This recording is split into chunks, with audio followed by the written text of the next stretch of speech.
2 out of 10. Clarissa's words landed with the weight of a judge delivering a sentence. She didn't even look up from her laptop screen as she spoke, her manicured fingers continuing their rhythmic tapping across the keyboard. Your quarterly performance rating. I sat there in her corner office, watching her finally lift her eyes to meet mine with that practiced expression of disappointed authority. The morning light streaming through her floor-to-ceiling windows created a halo effect around her perfectly styled auburn hair, and I realized she'd positioned herself deliberately to achieve this exact visual power dynamic. 2 out of 10, she repeated, leaning back in her ergonomic chair with the slow precision of someone savoring each syllable. Your work lacks soul, Meadow. It's technically adequate, but there's no spark, no innovation, no passion driving your output. My name is Meadow, by the way. Yeah, I know it sounds like my parents were hippies, but they weren't. My mom just really loved nature, and honestly, growing up with a name that means peaceful grassland probably prepared me better than I realized for moments like this one. Before I dive deeper into what happened next, could you please take a few seconds to tell me in the comments where you're listening from? Because I want to know where my story is reaching across the world. And please like this video, subscribe to my channel, and hit that notification bell because what I'm about to share with you is something I've never told another living soul, and I promise you've never heard anything like it before. Perhaps you'd be better suited to something more entry-level, Clarissa continued, her voice carrying that particular tone that successful people use when they want to sound helpful while delivering devastating news. Administrative work, maybe customer service. Something that doesn't require the strategic thinking and creative problem-solving we need at this level. I nodded slowly, maintaining the same neutral expression I'd perfected over 8 months of working under her leadership. I understand your concerns, I said quietly. Thank you for the feedback. What Clarissa couldn't possibly know was that for those same 8 months, I'd been conducting my own evaluation, not of my work, but of hers. See, Clarissa had built her entire career on a foundation that most people never bothered to examine. She'd climbed from marketing coordinator to regional director in just 4 years, always managing to take credit for her team's successes while deflecting responsibility for any failures.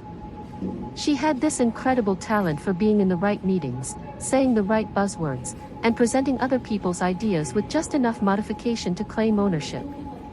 But I'd started to notice something in our departmental meetings. Clarissa's contributions were always either obvious observations that anyone could make or vague strategic statements that sounded impressive but meant nothing concrete. When clients asked specific technical questions, she'd deflect to team members. When upper management requested detailed project analyses, she'd delegate the actual work while keeping the presentation role for herself. So I decided to test a theory. My college roommate Zara had started her own consulting firm after graduation, small operation but legitimate, with real clients who needed real solutions. I asked her for a favor that required some creative explanation. I need you to create a fake freelance opportunity, I told her over coffee one Saturday morning. Something that would appeal to a marketing director with delusions of grandeur. Zara raised an eyebrow but didn't ask too many questions. That's the beauty of friendships that survive your early 20s. Sometimes you just trust each other's judgment even when the request sounds insane. Within 2 weeks, Zara had crafted the perfect bait. A mysterious new wellness startup supposedly backed by anonymous investors needed a marketing strategist to develop their launch campaign. The pay was generous, the timeline was flexible, and most importantly, the work would be evaluated by a panel of industry professionals who would provide detailed feedback. The only catch, everything had to be submitted under a pseudonym to protect confidential business information. Getting Clarissa to bite wasn't difficult. I simply left Zara's business card on the break room counter along with a printout of the job posting. During our next team meeting, I casually mentioned hearing about an exciting freelance opportunity and wondered aloud if anyone with the right expertise might be interested. Oh, I couldn't possibly take on additional projects, Clarissa said with false modesty. My current responsibilities are far too demanding. But I saw her slip the business card into her portfolio. 3 days later, she'd submitted her application. While Clarissa worked on her freelance project, I implemented phase 2 of my evaluation. Through LinkedIn, I'd connected with Elena Vasquez, who ran recruiting for our biggest competitor. Elena and I had met at a conference the previous year, and she'd mentioned being frustrated by candidates who interview well but can't deliver substance. "I'm doing some informal research on leadership competencies," I explained during a casual lunch meeting. "Would you be interested in seeing how different management styles translate to actual output when removed from their usual support systems?" Elena was intrigued. She agreed to set up informational interviews with several candidates, including one Clarissa, under the premise of exploring potential future opportunities. The interviews would be recorded for training purposes, with permission, and would include practical exercises that revealed actual strategic thinking abilities. Clarissa, of course, couldn't resist the opportunity to interview with our primary competitor. She scheduled her session for a Friday afternoon, claiming she had a dentist appointment. The third component of my evaluation was the most elegant. My neighbor's daughter, Iris, was completing her master's degree in organizational psychology. Her thesis focused on identifying incompetent leaders who succeed through manipulation rather than skill. "I need someone to observe and document leadership behaviors in natural settings," Iris explained when I introduced her to the concept, "but it has to be someone who won't modify their behavior if they know they're being studied. What if this person thought they were mentoring a promising young professional?" I suggested. "Someone they'd want to impress rather than see as a threat." Iris smiled. "That could work perfectly." I arranged for Iris to intern in our marketing department, specifically requesting that Clarissa take her under her wing. To make the assignment more appealing, I suggested that mentoring an intern would look excellent on Clarissa's annual review, especially given her ambitions for the senior director position opening next quarter. "She's brilliant," I told Clarissa, showing her Iris's fabricated resume, top of her class at the university, incredible analytical skills. "Really eager to learn from someone with your experience." Clarissa pined at the flattery and immediately agreed to the mentoring arrangement. For 6 weeks, Iris shadowed Clarissa through meetings, project planning sessions, and client interactions. She took careful notes, asked thoughtful questions, and gradually built a comprehensive psychological profile of someone who had confused authority with competence for so long that they'd lost track of the difference. During this time, the results of my 3-pronged evaluation began trickling in. Clarissa's freelance submission for Zara's fake startup was enlightening. The industry professionals reviewing her work, real marketing experts who had no idea whose campaign they were evaluating, were uniformly unimpressed. Comments ranged from "lacks strategic depth" to "feels like generic template work" to "shows fundamental misunderstanding of target audience psychology." One reviewer noted, "This feels like someone trying to sound smart without actually having anything meaningful to say. All buzzwords, no substance." The average score across 5 professional evaluations, 2.4 out of 10. Elena's interview feedback was equally revealing. Without her usual team to provide backup, Clarissa struggled to answer basic strategic questions about market analysis, competitive positioning, and campaign effectiveness measurement. The practical exercises designed to test real-world problem-solving skills exposed someone who could recite marketing theory but couldn't apply it creatively. "She presents well initially," Elena noted in her summary, "confident, articulate, clearly experienced in corporate environments. But when pressed for specific examples or asked to work through hypothetical scenarios, she becomes vague and defensive. I wouldn't recommend her for any strategic role." But it was Iris's psychological evaluation that provided the most damning evidence. Subject demonstrates classic symptoms of professional imposter syndrome compensated by aggressive overcompensation, Iris wrote in her preliminary findings. Rather than acknowledging knowledge gaps, subject deflects through authority assertion and blame displacement. Observed repeatedly taking credit for subordinate contributions while positioning herself as quality controller rather than creative contributor. The psychological profile painted a picture of someone who had learned to mimic leadership behavior without developing actual leadership skills. Clarissa had become so skilled at playing the role of a competent manager that she'd convinced herself she actually was one. As all this evidence accumulated in a secured folder on my personal laptop, I maintained my usual professional demeanor around Clarissa. I accepted her criticism during team meetings, nodded respectfully when she shot down my ideas, and continued producing the high-quality work that she would later present as examples of effective leadership guidance.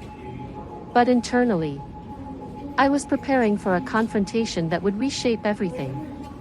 The opportunity came exactly 3 weeks after my devastating performance review.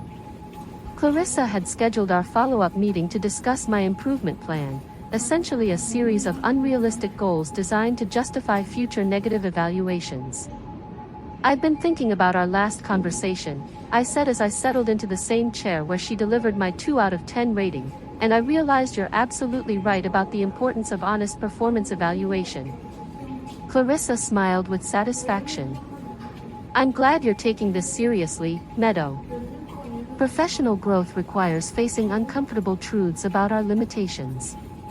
"Exactly," I agreed, reaching into my portfolio. "Which is why I think you'll find this interesting." I placed the first document on her desk, the industry evaluation of her freelance marketing campaign, with her pseudonym replaced by her real name. Her smile flickered slightly as she read the first few comments, but she maintained her composure. "I'm not sure what this is supposed to." The second document was Elena's interview assessment, including direct quotes from Clarissa's responses to basic strategic questions. Now the confidence was draining from her face, replaced by a growing alertness that reminded me of a deer sensing danger but not yet certain of its source. The third document was the most damaging, a professionally formatted psychological evaluation titled Leadership Competency Assessment, Subject DR. Every behavior pattern, every deflection technique, every moment of exposed incompetence was documented with clinical precision. "You see, Clarissa," I said, my voice remaining calm and conversational, "I've been conducting my own performance evaluation. Not of my work, but of yours." She stared at the papers, her face cycling through confusion, recognition, and dawning horror as she began to understand the scope of what I'd done. "For 8 months, I've been documenting the difference between your public performance and your actual capabilities when stripped of your title and support system." These assessments were conducted by industry professionals who had no idea they were evaluating Clarissa, Regional Marketing Director. They were simply reviewing the work of an anonymous candidate. I leaned forward slightly, maintaining eye contact as I delivered the final blow. "Your average performance rating from real industry experts? 2.1 out of 10. Turns out your work lacks soul too." The silence stretched between us like a taut wire. Clarissa's hands had gone completely still on her desk, and I watched the color drain from her cheeks as the full implications settled in. She wasn't just looking at professional criticism, she was staring at evidence that her entire career had been built on a foundation of smoke and mirrors. "Where did you," she started, then stopped, her voice coming out rougher than usual. "How did you get access to industry professionals who would evaluate your work honestly?" I finished calmly. "Turns out that's not very difficult when you remove the protective barrier of your job title and corporate hierarchy." I reached into my portfolio again, producing another set of documents. But wait, there's more. The next papers I laid out were screenshots of her rejected applications to 3 different companies, positions she'd applied for secretly over the past 2 months, believing she was ready for an even bigger role somewhere else. Each rejection letter included detailed feedback that echoed the same themes: impressive on paper, disappointing in substance. "You applied to these positions thinking you were ready for promotion," I observed. "But here's what's interesting, each of these companies contacted your references. Not the ones you provided, of course, but colleagues who actually witnessed your day-to-day performance." Clarissa's breathing had become noticeably shallow. That's impossible. Reference checks are confidential." "They are," I agreed. "But professional networks aren't." When someone from our industry reaches out to verify a candidate's reputation, people talk, especially when they have strong opinions about someone's actual contributions versus their claimed achievements. I placed the final document on her desk, a comprehensive report compiled by Iris, complete with behavioral analysis, leadership competency scores, and direct quotes from their mentoring sessions. The report was formatted to look like an official corporate assessment, the kind that HR departments use for promotion decisions. "This is particularly interesting," I said, pointing to a highlighted section. "Your intern has been documenting every interaction you've had together. She's a graduate student in organizational psychology, and you've been her primary case study for incompetent leadership masked by corporate positioning." Clarissa finally found her voice, but it came out as barely more than a whisper. "You can't do this. This is harassment. It's unethical." "Is it?" I tilted my head, genuinely curious about her reasoning. "Because everything here represents your actual performance, when evaluated by the same standards you apply to others. I didn't fabricate anything or lie about your capabilities. I simply created situations where your work could be assessed without the protective influence of your position." She was scanning the documents frantically now, her eyes darting between the various evaluations and assessments. I could see her mind racing, trying to find some angle, some way to discredit what she was seeing. "The freelance work was done under false pretenses," she said, grasping for solid ground. "If I'd known it was being evaluated by industry professionals using standard criteria." I interrupted. "How exactly would that knowledge have changed the quality of your strategic thinking or creative output?" She didn't have an answer for that. "Here's what I find most fascinating," I continued, settling back in my chair with the relaxed posture of someone holding all the cards. "You spent months telling me that my work lacked passion, creativity, strategic vision. You positioned yourself as the authority figure who could recognize these deficiencies in others. But when your own work was subject to anonymous professional review, it received the exact same criticisms." I leaned forward, my voice taking on the same helpful tone she'd used during my devastating review. "Perhaps you'd be better suited to something more entry-level. Administrative work, maybe. Customer service. Something that doesn't require the strategic thinking and creative problem-solving you've been pretending to possess." The words hit their target with surgical precision. Clarissa actually flinched, recognizing her own phrases being reflected back at her with calm professionalism. "What do you want?"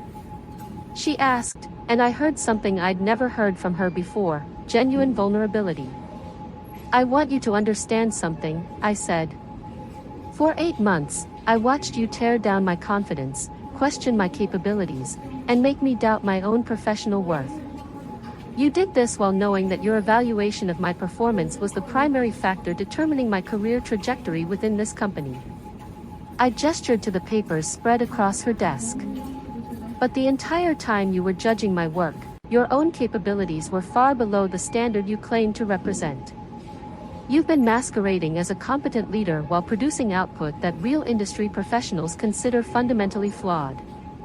Clarissa's composure was completely shattered now.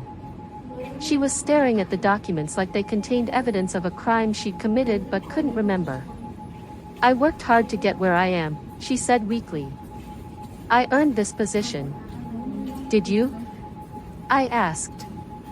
"Because based on these evaluations, it seems like you've been promoted beyond your actual skill level and compensating through authority rather than competence." I stood up, gathering my things with deliberate slowness. "I've made copies of all these assessments, not to threaten you, but to ensure that future evaluations of my work are conducted by someone whose judgment has been validated by professional peers." "You're going to show these to management?"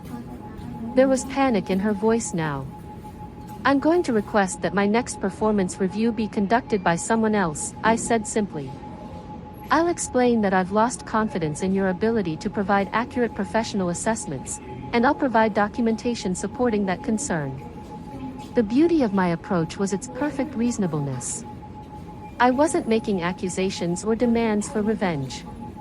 I was simply presenting factual evidence that called Clarissa's professional judgment into question using the same standards of evaluation she'd applied to me. But here's what's really going to happen, I continued, my voice taking on a sharper edge. You're going to realize that everything you've been telling yourself about your professional capabilities has been an elaborate self-deception. You've been playing a role for so long that you forgot you were acting. I walked toward her office entrance, then paused and turned back. Oh, and Clarissa, you might want to reconsider that application for senior director. Based on these professional evaluations, you'd score even lower when competing against candidates who actually possess the strategic thinking and creative problem-solving abilities the position requires. I left her sitting there, surrounded by the evidence of her professional inadequacy, and I have to admit the satisfaction was overwhelming. Not because I'd destroyed her career, I hadn't, really, but because I'd forced her to confront the truth about her actual capabilities using her own standards of evaluation. Within a week, word had spread through the office in that mysterious way that corporate gossip always travels.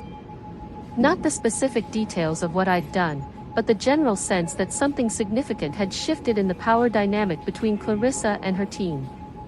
She became noticeably more tentative in meetings, less quick to dismiss others' ideas, more likely to ask questions rather than make pronouncements. It was like watching someone who'd been performing confidence suddenly become aware that their audience could see through the act. The most dramatic change was in her treatment of me. Gone were the condescending comments and casual dismissals. Instead, she seemed almost wary, like she was walking on uncertain ground and couldn't quite figure out where the stable footing was. 2 weeks after our confrontation, she scheduled another one-on-one meeting. I expected some kind of retaliation, maybe an attempt to turn the situation around on me. Instead, she looked exhausted. "I've been thinking about what you showed me," she said, her voice lacking its usual authoritative edge. "And I need to ask you something." I waited. "How long have you known?" she asked. "About my limitations?" The question surprised me with its directness. "I started suspecting about 6 months ago," I answered honestly, "but I wasn't certain until I created situations where your work could be evaluated independently." She nodded slowly, like someone accepting a diagnosis they'd been dreading. "The other evaluations I've been receiving, from upper management, from clients, they've always been positive. Because they were evaluating your team's collective output," I explained, "and because you're very skilled at presenting other people's work in the best possible light. That's actually a valuable ability, but it's not the same as being able to create that quality of work yourself." Something shifted in her expression, not anger, but something closer to relief, like she'd been carrying a weight she could finally set down. "I don't know how to fix this," she admitted. "I don't know how to become the leader I've been pretending to be." And that's when I realized my revenge had accomplished something I hadn't expected. It hadn't just exposed Clarissa's incompetence, it had created an opportunity for actual growth. "You start by acknowledging what you don't know," I said, "and you stop evaluating other people's capabilities when you haven't honestly assessed your own." She looked at me with something that might have been gratitude. "Would you be willing to help me understand where I need to improve?" 6 months later, Clarissa was a completely different manager. Not perfect, but genuine. She'd enrolled in executive coaching, started acknowledging her team's contributions more explicitly, and, most importantly, stopped using authority to mask incompetence. My own performance reviews improved dramatically once they started reflecting my actual contributions rather than serving as vehicles for someone else's insecurity. I received the promotion that Clarissa had been blocking and eventually moved into a role where I could implement the kind of strategic thinking that she'd spent months claiming I lacked. But the most satisfying part wasn't the professional advancement, it was watching Clarissa transform from someone who used power to hide weakness into someone who used honesty to build actual strength. She'll never be a brilliant strategic thinker, but she became a decent manager who supported her team instead of undermining them. Sometimes revenge isn't about destroying someone.